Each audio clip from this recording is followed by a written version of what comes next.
যেতিয়া পানী বাঢ়ি আছিল আমি খবৰ পাইছিলো, আমাক ফোনাফোনি কৰিছিলে। আমি বাকীবিলাক কথা চিন্তা কৰি আমি মুঠতে যেনে তেনে আমি নাও এখন যোগাৰ কৰিলো। আৰু সেই নাওখনে আমাৰ এটা ধৰি লওক আমাৰ লগৰ নাৰায়ণ চৌধুৰী হওক বা আপোনাৰ শ্ৰৱণ কুমাৰে হওক, আমি গোটেইখিনি একেখন নাওতে আছিলো। আৰু আমি যিমান পাৰিলো চেষ্টা কৰিলো সকলোকে বচাবলৈ। আমি সেই প্ৰথম দিনাখন 200 মান মানুহ বচালো। তাৰপিছত দ্বিতীয় দিনাখনো আমি পুৰা আৰু ৰাতিলৈকে আমি যিমান পাইছো ৰেস্কিউ কৰি আছিলো।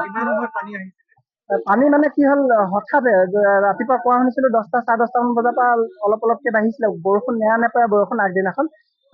তাৰপিছতে 12টা মান বজাৰ লগে লগে মানে 2 ঘণ্টাতে মানুহৰ মানে ডুবু ডুবু অৱস্থা। আৰু যিটো সময়ত আমি য'ত যেনেকে গৈছিলো, মানুহ প্ৰায় মানে 10 মিনিট বা 15 মিনিট দেৰি হোৱা হলে হয়তো মানে মানুহ এফালৰ পৰা চব মৰিলেহেঁতেন ধৰি লওক। ইয়াৰ এতিয়ালৈকে বৰ্তমান আমি জনা মতে এতিয়া মই এই জাষ্ট ডেড বডি 2টা দেখি আহিছো, এইখিনিতে পৰিয়ে আছে। কোনো পোকলেন বা জেচিবি যাব পৰা অৱস্থাত নাই বা উদ্ধাৰ কৰিম বুলি ক'লেও নোৱাৰে পতককে। একদম বোকা আৰু পানী ধৰি লওক হেৰিত আছে।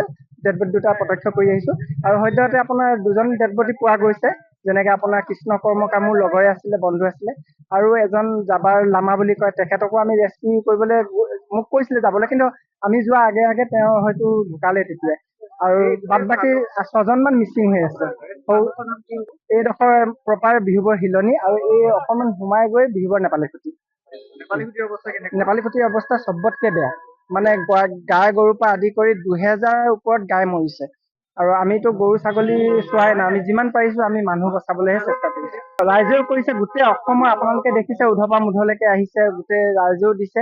আমি এটা ৰাইজক এতিয়া বৰ্তমান 15-20 দিনলৈকে যথেষ্ট পৰিমাণৰ ৰেচন হৈছে। যেতিয়া আমি এটা অনুৰোধ কৰিব বিচাৰিছো, যদি আপোনালোকে কিবা আপোনালোকৰ সংবাদ মাধ্যমৰ দ্বাৰা আমি এটাই মানে অনুৰোধ কৰিব বিচাৰিছো যে যদি পাৰে স্কুলৰ কিতাপ হওক বা আপোনাৰ স্কুলৰ পেণ্ট চোলা ইউনিফৰ্মৰ পৰা আদি কৰি জোতা মোজাৰ পৰা লৈ বা মানুহৰ যদি পাৰে দুখিলা এখিলা চবে টিং দিয়ক, নহলেও গাঁৱে ভূঞে সোমাই পাৰিলে 50 টকা 100 টকা 500 টকা কোনোবাই যোনে যেনেকে পাৰে সেই ৰকমত আপোনালোকে পইচা দিলে যথেষ্ট মানে উপকৃত হ'ব ৰাইজে।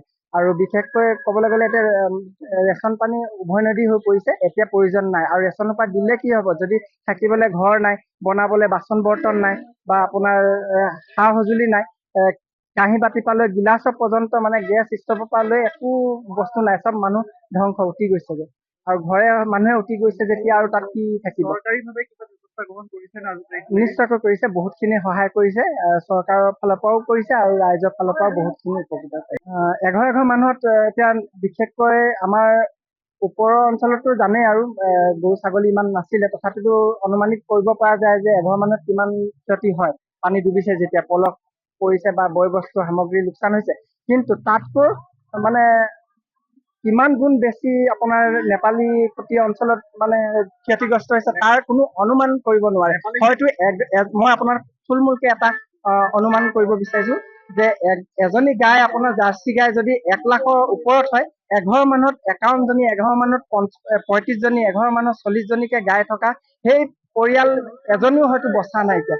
নিশ্চয় অনুমান কৰক আপোনালোকে যে কিমানখিনি ক্ষতিগ্ৰস্ত হৈছে। আৰু তাৰ উপৰিও ঘৰ বাৰী পৰ্যন্ত পকা ঘৰলৈকে উটি গৈছে।